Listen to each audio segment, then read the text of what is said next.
जब भगवत गीता पढ़ने की बात है तो क्या कहते हैं? टाइम नहीं है। Time and tide never waits for man. Time नहीं है हमारे पास।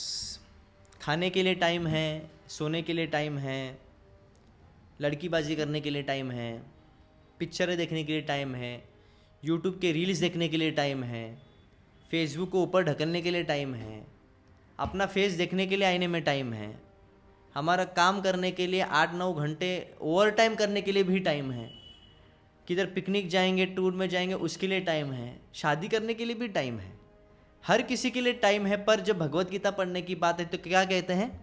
टाइम नहीं है। और उनको, ऐसे लोगों को इतना नहीं समझ में आता कि जो समय किसी का दास नहीं है। Time and tide never waits for man.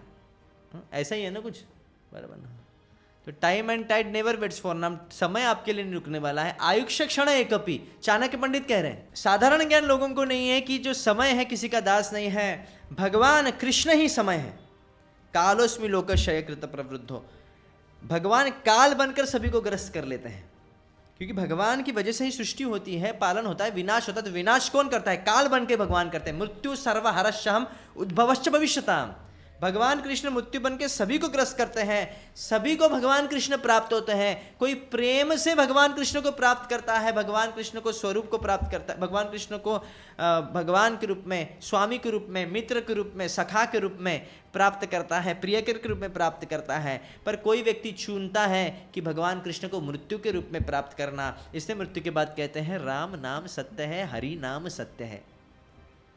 तो लोगों को जब हम जीवन जी रहे हैं तब ये समझ में नहीं आता है, ये काल किसी का दास नहीं है, किसी के लिए रुकता नहीं है।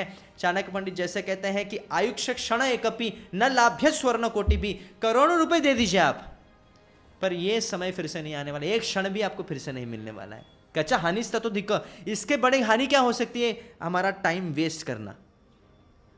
आप देखिए अपन कितना टाइम वेस्ट करते हैं हम, जो निरर्थक चीजें हैं हम कितना करते हैं, जो अनर्थ है हमारे जीवन में, अनर्थ बढ़ाने वाली जो चीज़ें हम कितना समय उनको देते हैं, जो हमारे जीवन में कोई अर्थ नहीं जिन चीज़ों का, उस पर हम कितना समय देते हैं।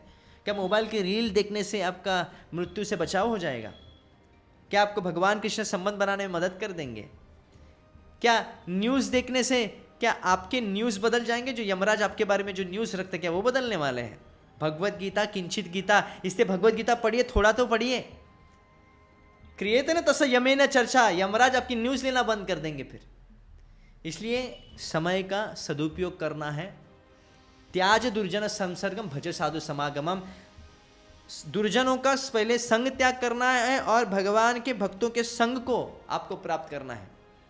दुर्जन व्यक्तियों को त्याग करके भगवान कृष्ण के भक्तों का संग को प्राप्त कीजिए, जिससे आप भगवद गीता सुन सके, जीवन का लक्ष्य जान सके।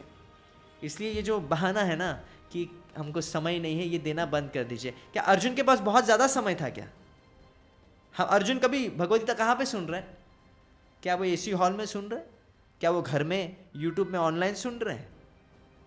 अर्जुन सुन रहे युद्ध भूमि पर, ऐसी युद्ध भूमि पर, कुरुक्षेत्र भूमि पर, जहां पे 64 करोड़ लोग उपस्थित हैं युद्ध लड़ने के लिए, जीवन और मृत्यु का प्रश्न है। उस समय भगवान कृष्ण के प्रति समर्पण दिखाते हुए अर्जुन कहते हैं शिष्यस्ते शादी हम स्वाम प्रपन्नम, मैं शिष्य बन जाता हूँ, भगवान कृष्ण आप गुरु बन जाइए, अभी मुझे मेरी जो दुविधा है उसको दूर कीजिए और मुझे मार्ग दिखाइए।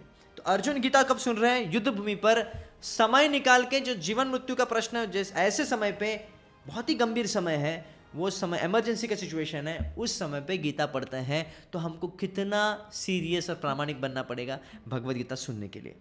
इसलिए जो बहाना देना बंद कीजिए कि हमारे पास समय नहीं है। बाकी हर चीज़ के लिए समय है, सोने के समय है, खाने के लिए समय है, स्नान करने के लिए इत्यादि नित्य कर्म करने के लिए समय है, पर भगवद गीता पढ़ने के लिए अथवा भगवान कृष्ण का नाम लेने के लिए समय नहीं है। भगवान कृष्ण ऐसे व्यक्ति को वैसे ही रिस्पॉन्स देते जैसे आपने उनको रिस्पॉन्स दिया है। ये था माम प्रपद्यन्ते ताम सतवे भजानि हम। कभी भी भगवान आपकी प्रार्थना को नहीं सुन सकते, क्योंकि प्रार्थना उनकी सुनते हैं जो शरणागत है। अर्जुन की प्रार्थना क्यों सुने? क्योंकि शरणागत है। द्रौपदी की प्रार्थना क्यों सुने? क्योंकि शरणागत है। गजेंद्र की प्रार्थना क्यों सुने? क्योंकि शरणागत है। तो जब तक आप शरणागत नहीं होंगे, भगवान के प्रति सरेंडर नहीं होंगे, तब तक भगवान आपके कोई भी प्लान सक्सेसफुल नहीं कर सकते।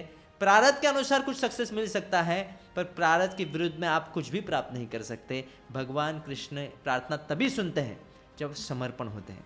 इसलिए आपका जो समय है, हम पशु नहीं हैं, हम पक्षी नहीं हैं, हम कीड़े मकोड़े नहीं, हम मनुष्य हैं। तो मनुष्य जीवन का जो लक्ष्य है, जो शास्त्र कहते हैं अथा तो ब्रह्म जिज्ञासा, जीवस्व तत्व जिज्ञासा, कि हमको ये समय जो है तत्व जिज्ञासा, हमारे अस्तित्व के बारे में जानना चाहिए और भगवान के बारे में जानना चाहिए।